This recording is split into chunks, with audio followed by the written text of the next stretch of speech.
twakoranije abafasha cyane mu migambi y'amazi na cyane mvuga abadufasha ku migambi yo gutanga amazi meza eka ngira no gusukura aho abantu babaye. Twahamagaye aburamatari b'intara zose z'igihugu kugira duhurire ngaha twirimbure turabe ibyakozwe mu mwaka uheze, hanyuma duheze twongere kandi turabe ibizokorwa muri uyu mwaka turimo ushira umwaka wa 2020 gushika 2021.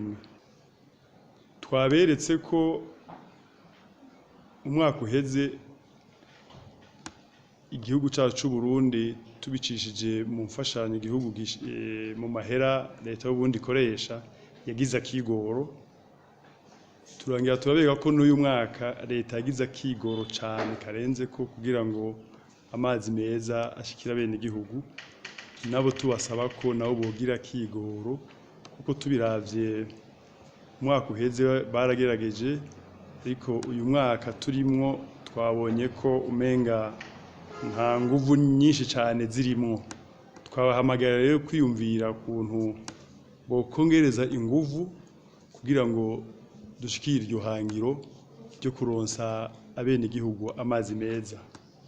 Rero twabashize ngaho iruhande kugira abarongo y'intara bababone, hanyuma kandi tubemerera ko atacu tutazokora kugira ngo dufashanye nabo dushike kuri iryo hangiro igihugu cishinze. Ubushikiranganji ni ofise novuga politike y'igihugu mu vyerekeye amazi meza, gushikiza amazi meza abene igihugu. Byumvikana ko kugira baze binjiye muri urwo rwego canke binjiye muri iyo secteur babwiza kwegera ubushikiranganji. Hanyuma